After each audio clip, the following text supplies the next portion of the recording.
যে কিয়ামতের দিন যদি আপনি সুন্নি পরিচয় হয়ে আল্লাহর আদালতে উঠতে পারেন, আল্লাহ পাক বলবেন ফাদখুলি ফি ইবাদি ওয়াদখুলি জান্নাতি। ওই মানুষ হয় যারা নাকি আল্লাহ রাসূলকে নিজের জানের চাইতে বেশি ভালোবাসে। কথা কয় না? সুন্নি তারাই হয় যারা নিজের জানের চাইতে নবীজির সাহাবীদেরকে ভালোবাসে। তারা কি কখনো সাহাবীদের সমালোচনা করে? কথা বলেন, করে? করে না। বরঞ্চ নবীকে যেমন ভালোবাসে, ঠিক তদ্রুপ ওই রকম নবীজির হাতে হাত দিয়ে যারা ঈমান আনছেন, ওই সাহাবী কেরাম আজমাইন রাদিয়াল্লাহু তাআলা আনহু যারা দুনিয়াতে থাকা অবস্থায় আশারা মুবাশশারা জান্নাতের সার্টিফিকেট পেয়েছিলেন, তাদেরকেও সুন্নি উলামায়ে কেরাম হোক আর সাধারণ মানুষ হোক, তারাও তাদেরকে ভালোবাসে। একজন মহিলা দৌড়ে গিয়ে বলছে, আব্দুল মুত্তালিব রে, তোমার আদরের নাতি পৃথিবীতে আগমন করেছেন, মা আমিনার গর্ভ থেকে পৃথিবীতে আগমন করেছেন। আব্দুল মুত্তালিব জমজম কুয়ার দায়িত্ব ফেলে দিয়ে একটা দৌড় দিয়া কাবা শরীফের পাশে জমজম কুয়ার পরে সামনে যে রাস্তাটা আছে সাফা থেকে মারওয়া, সাফা মারওয়ার ডান পাশে ছোট্ট একটা মাঠ আছে। এই মাঠটার সামান্য পাশে উঁচা একটা পাহাড় আছে। ওই উঁচা পাহাড়ের বর্তমান যেটা কোরআন শরীফের লাইব্রেরি বলা হয়, এই গড়টার ভিতরে আল্লাহর শ্রেষ্ঠ পয়গম্বর আপনার আমার নবী দুজাহানের বাদশা মুহাম্মদুর রাসূলুল্লাহ সাল্লাল্লাহু আলাইহি সাল্লাম পৃথিবীতে আগমন করেন। আল্লাহর নবীর আপন দাদা আব্দুল মুত্তালিব দৌড়ে খেজুর পাতার করে সামনে গেলেন আর ডাক দিয়ে বললেন, আমিনা গো, ও মা আমিনা, আমি শুনতে পাইলাম আমার আদরের কলিজা টুকরা নাতি নাকি পৃথিবীতে আগমন করলেন। উনি নাকি আগমন করেছেন। পুত্রবধূ ছেলের বউ ডাক দিয়ে বলে, শ্বশুর আব্বা গো, একটু অপেক্ষা করেন, আপনার নাতিকে আপনার কোলের মধ্যে আমি দিয়ে দিব। সুবহানাল্লাহ, আল্লাহু আকবার। আপনার নাতিকে আপনার কোলের ভিতরে সামান্য একটু সময়ের ভিতরে দিয়ে দিব। আব্দুল মুত্তালিব দরজার ডান পাশে দাঁড়ায় রইলেন, জান্নাতি রুমালের ভিতরে নবীজিকে আস্তে করে শোয়াইয়া শিশু নবীকে দাদা আব্দুল মুত্তালিব নাতিকে দাদার কোলের মধ্যে নিয়ে দিলেন। আব্দুল মুত্তালিব নবীজির চেহারা মুবারকের দিকে একবার তাকায়, আকাশের পূর্ণিমার চাঁদের দিকে একবার তাকায়, ডাক দেয়া বলে, পৃথিবীর মানুষেরা রে, তোমরা জানো কি জানো কি জানো কি জানো না, এটা আমি জানি না। আমি আব্দুল মুত্তালিব তোমাদেরকে সাক্ষী দিয়া বললাম, আমার নাতি মুহাম্মদুর রাসূলুল্লাহ সাল্লাল্লাহু আলাইহি ওয়াসাল্লামের চেহারার দিকে তাকাইলে, আকাশের পূর্ণিমার চাঁদের দিকে তাকাইলে, আমার নাতির চেহারা আকাশের পূর্ণিমার চাঁদের চেয়ে হাজার হাজার গুণ সুন্দর দেখা যায়। সুবহানাল্লাহ, নবীজির আপন দাদা আব্দুল মুত্তালিব বলছে। কিছুক্ষণ কোলের ভিতরে নিলেন, কিছুক্ষণ কোলের ভিতরে নেওয়ার পরে ওনার মনে হয়ে গেল দায়িত্ব যে আছে জমজম কুয়ার পার, ডাক দেখো আমিনা গো, তোমার কোলে আমি দিয়ে গেলাম, আবার কিছুক্ষণ পরে পরবর্তীতে আমি আসবো। আব্দুল মুত্তালিব চলে গেলেন কুয়ার পারে, ওনার দায়িত্ব উনি পালন করে, কারণ পানি তো বন্টন করে। ওই আমলের মধ্যে কিছু কিছু মানুষকে এমনি মানে পানি পান করাইতেন, আবার জমজম কুয়ার পানিও বিক্রি করতেন, বিভিন্ন সিস্টেম ছিল। আব্দুল মুত্তালিব জমজম কুয়ার পরে দাঁড়াইয়া জমজম কুয়ার পানির দায়িত্ব পালন করতেছেন। ওই দিকটা আল্লাহর শ্রেষ্ঠ পয়গম্বর মুহাম্মদুর রাসূলুল্লাহ সাল্লাল্লাহু আলাইহি ওয়াসাল্লাম মা আমিনার কোলের ভিতরে খেলাধুলা করে, বালাগাহু উলাবি কামালিহি কাশাফাত দুজাবি জামালিহি হাসনাত জামিউ খিসালিহি সাল্লু আলাইহি ওয়া আলিহি পরন বালাগাল উলাবি কামালিহি। মা আমরা ডাক দেখো, পৃথিবীর মানুষ শোনো, সন্তান জন্ম হইলে বাবা দাদা নানা মিলে সুন্দর করে বাজারের ভিতরে যায়, বাজারে যাইয়া সন্তানের জন্য অথবা নাতির জন্য নাতিনের জন্য শিশু বাচ্চার জন্য বাজার থেকে খেলনা কিনে নিয়ে আসে। ঠিক কিনা? ঠিক করে না? বাবারা করে, দাদা করে, নানারা করে, করে কি করে? মামারা করে, চাচারা করে, আপনজন মানুষগুলা খেলনা কেনার জন্য বাজারে যায়। আল্লাহ ডাক দেখো জিবরাইল আলাইহিস সালাম পৃথিবীর মানুষদেরকে জানায় দাও, নবীজির জন্মের পরে দুনিয়ার কোন জিনিস খেলাধুলা করে নাই। বাজারে ওই তৎকালীন সময় কিন্তু বাজারে খেলনা মানে ছিল, ওই সময় কোনো খেলনা দিয়ে নবীজি খেলে নাই। আল্লাহ ডাক দেখো জিবরাইল, তামাম পৃথিবীর মানুষদেরকে তুমি জানায় দাও, আমার শ্রেষ্ঠ পয়গম্বর এমন খেলা খেলছে পৃথিবীর কাউকে আমি আল্লাহ এই খেলা খেলতে দেই নাই। আমার নবী যখন হাসি দিত, সাথে সাথে আকাশের চাঁদ নবীজির সঙ্গে হাসতো। আকবার, আল্লাহু আকবার। পৃথিবীতে এরকম কোন রেকর্ড আগেও ছিল না, কিয়ামত পর্যন্ত আর হবেও। আল্লাহ পাক ডাকে, ও জিবরাইল, শুধু তাই না, আর আমার নবীর ব্যাপারে উম্মতদেরকে জানায়া দাও, আমার নবীর উম্মতদেরকে আরো তুমি জানায়া দাও। ও জিবরাইল, আমার নবীজি যখন বিছানায় হেলাধুলা করতো, যখন নবীজি ডান দিকে হেলান দিতেন, আকাশের সূর্যটা ডান দিকে হেলান দিতেন। সুবহানাল্লাহ। আমার নবী যখন বাম দিকে হেলান দিতেন, সাথে সাথে আকাশের সূর্যটা বাম দিকে হেলান দিতেন। আমার নবী যখন সোজা হয়ে এইভাবে চাইতেন, আকাশের সূর্যটা এইভাবে নবীজির দিকে তাকাইতেন। নবীজি হাত লাড়াচাড়া করলে আসমানের সূর্যটা আকাশের সূর্যটা এইভাবে লাড়াচাড়া করতেন। আল্লাহর নবী যেই দিকে তাকাইতেন, যেই দিকে ইশারা করতেন, আকাশের সূর্যটা ওই দিকে নবীজির সঙ্গে সঙ্গে খেলাধুলা করতেন। সুবহানাল্লাহ, আল্লাহু আকবার। সুন্নি কারে কয়? আল্লাহু আকবার। সুন্নি তো নবীর ভালোবাসে, কথা কয় ঠিক, ঠিক কি না? ঠিক। সুন্নি একমাত্র অন্তর দিয়ে অন্তর থেকে ভালোবাসে। আমরা কোন সময় বলি না যে কিয়াম করা ফরজ, বলি না? না, বলি না। আমরা কি ওয়াজিব বলি? এটা সুন্নতে মুআক্কাদা আমরা বলি না। কিন্তু আমরা কিয়ামের ভিতরে এমন শান্তি পাই যে শান্তিটা অন্য কোন আমলের ভিতরে আমরা পাই না, ঠিক কি না? কিয়ামের ভিতরে যখন দাঁড়ায় যায়, মনের অজান্তে এমন একটা শান্তি ভিতরে আসে, এমন একটা শান্তি আসে, নবীজিরে সালাম দেই, যেই মাত্র নবীজিরে সালাম দেই, মনে হয় যে মদিনার রওজার সামনে দাঁড়ায়া দাঁড়ায়া নবীজিরে সালাম দেই। আমরা তো কেউ বলি না যে এটা ফরজ আছে, এরকম বলি না। কিন্তু এটা মনের যে আবেগটা, এটা পৃথিবীর কাউকে যারা বুঝে না এদেরকে বোঝানো যাবে না, ঠিক না? আব্দুল মুত্তালিব জমজম কুয়ার পরে সামনে দাঁড়ায় রইলেন, উনি ওনার দায়িত্ব পালন করেন। মক্কার দিক থেকে মানুষগুলো রওনা দিলেন, সিরিয়ার সামনে মানুষগুলো রওনা দিলেন, মক্কা শরীফের জমজম কুয়ার পরে সামনে দিয়ে রাস্তা দিয়ে রওনা দেয়। আব্দুল মুত্তালিব এই রাস্তার সামনে দাঁড়ায় ডাক দেয়া বলে, মানে তৎকালীন সময় মক্কার আবহাওয়া ভালো ছিল না, নবীজি অসুস্থ হয়ে যাবেন, এই ভয়ের কারণে আব্দুল মুত্তালিব জমজম কুয়ার পরে সামনে দাঁড়াইয়া সিরিয়ার সামনের লোকদেরকে, তাইফের মানুষদেরকে ডাক দেয়া বলে, ও মানুষেরা তোমরা শোনো, আমার একটা নাতি পৃথিবীতে আগমন করেছেন, জন্মগ্রহণ করেছেন, যেই নাতিটাকে যদি পৃথিবীর কোনো মানুষ আদর করে, মায়া করে, ভালোবাসে, আল্লাহ তাআলা তাদেরকে 3টা পুরস্কার দিবেন।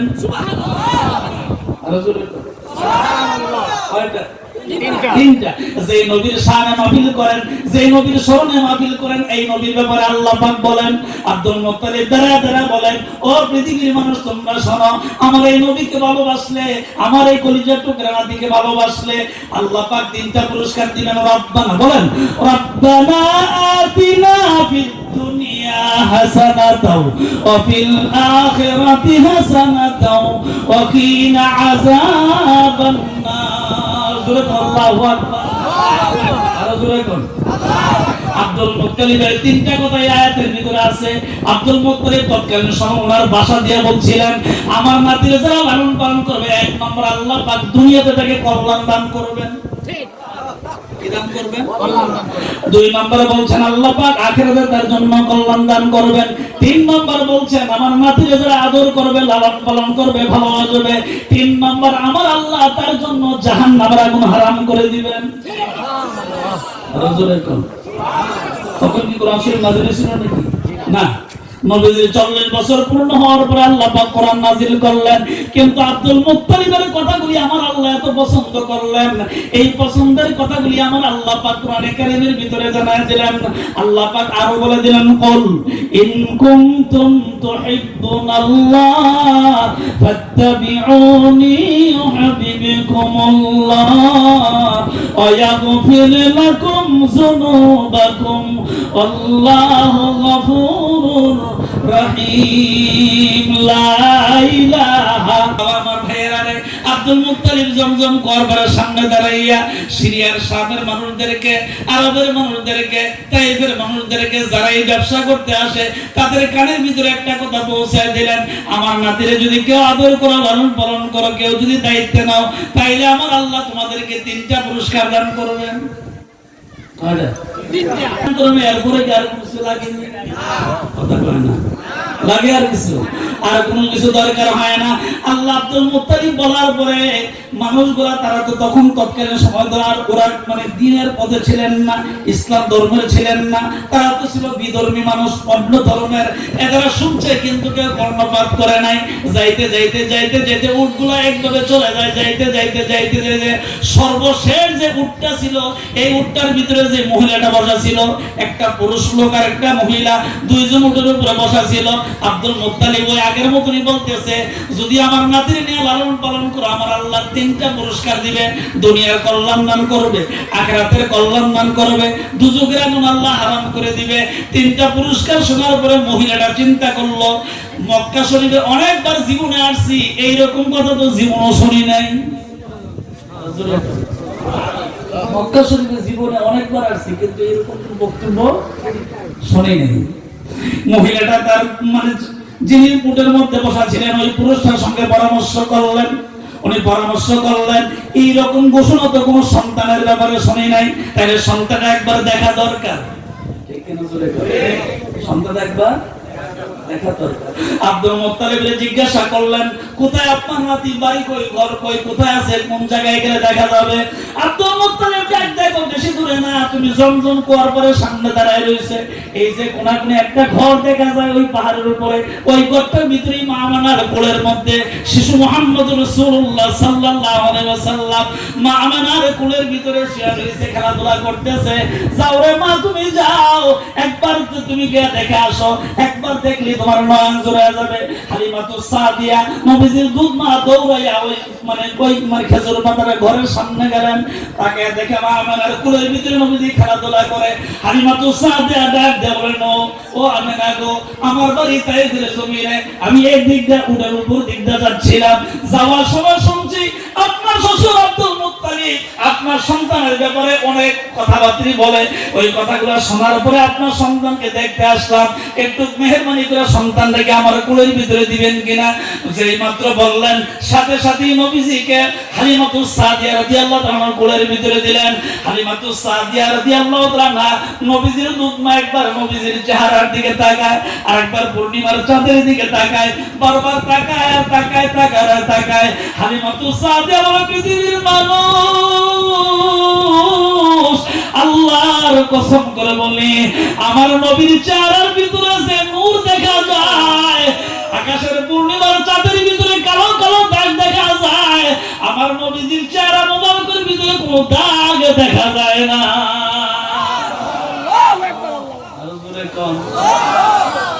আল্লাহু আকবার। কেমন নবীজি ছিলেন, সুবহানাল্লাহ। কেমন নবীজি, ওনার জীবনী পড়লে দেখা যায় কেমন নবীজি ছিলেন।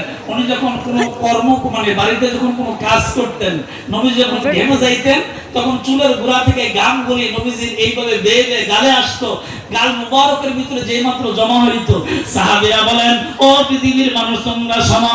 আবু বকর সিদ্দিক রাদিয়াল্লাহু তাআলা সহ সমস্ত সাহাবীরা বলেন, আল্লাহর নবী যেই মাত্র ঘেমে যাইতেন, চুল মুবারকের গোড়া থেকে যখন ঘামগুলি আস্তে আস্তে বেয়ে বেয়ে গালের উপরে আসলেন, যেই মাত্র আমরা দেখতাম মনে করতাম জান্নাতের মানে জান্নাতের কস্তুরীর মতন এই গালের ভিতরে স্বর্ণ মুদ্রার মতন চিকমিক চিকমিক করতে আছে।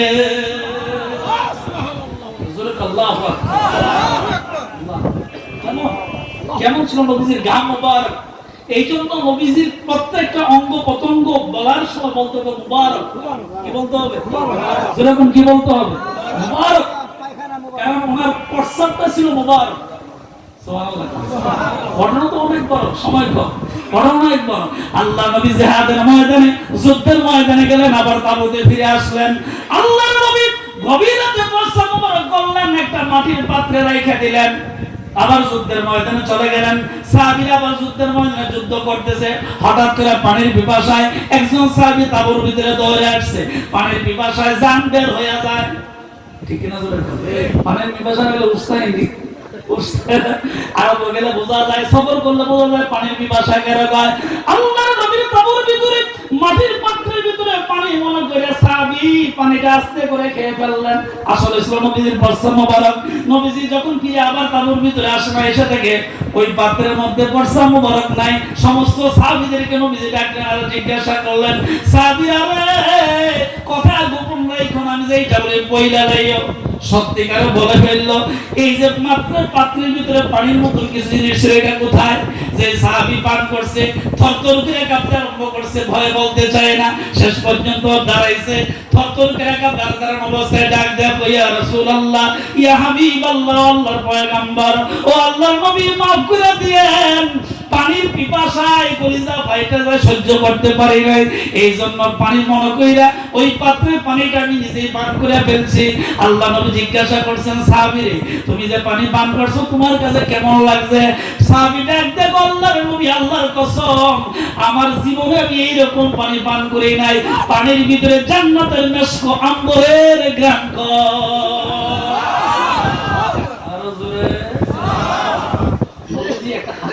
আরে নবীজি হাসি এত সুন্দর ছিল, নবীজি হাসতেন, ডান পাশে দুইটা দাঁত মোবারক বের হইতো।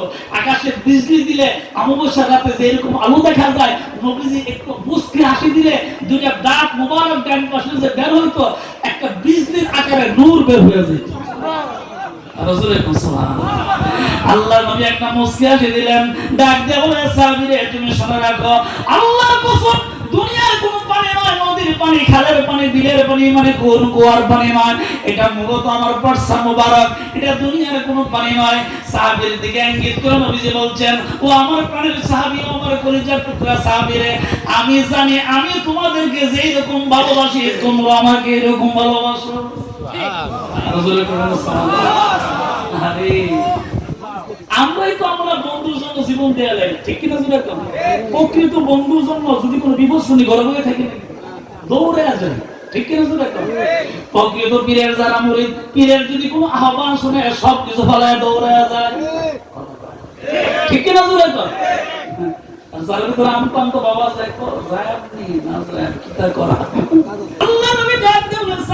তুমি যেটা পান করছো, আমি জানি আমি তোমাকে যেমন ভালোবাসি তোমরা আমাকে এরকম ভালোবাসো।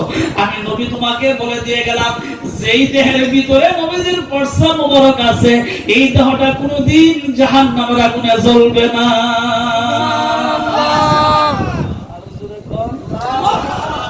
নবীজির পরসাটা ছিল মোবারক, পবিত্র, কি ছিল?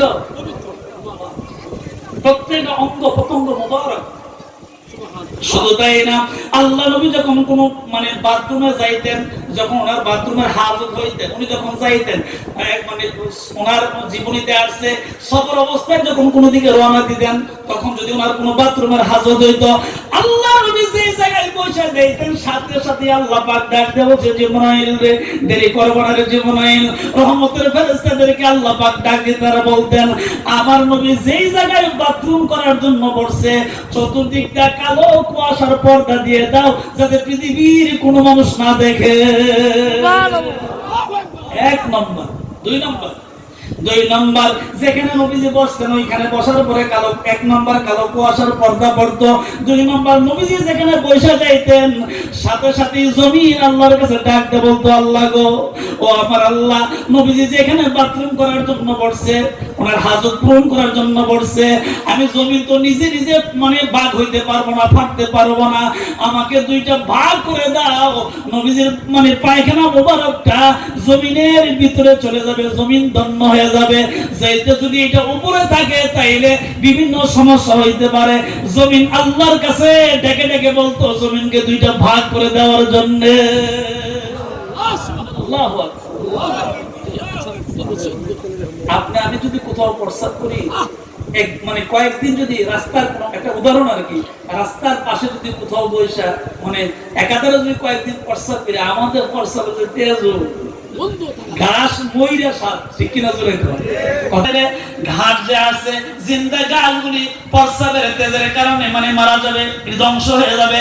কিন্তু আল্লাহর নবীর প্রস্রাব মোবারকটা ছিল পবিত্র, যার ভিতর থেকে মেশক আম্বরের ঘ্রাণ কইতো, বালাগাল ওলাবি কামালিহি কাশাফাত দুজাবি জামালিহি হাসনাত জামিউ খিসানি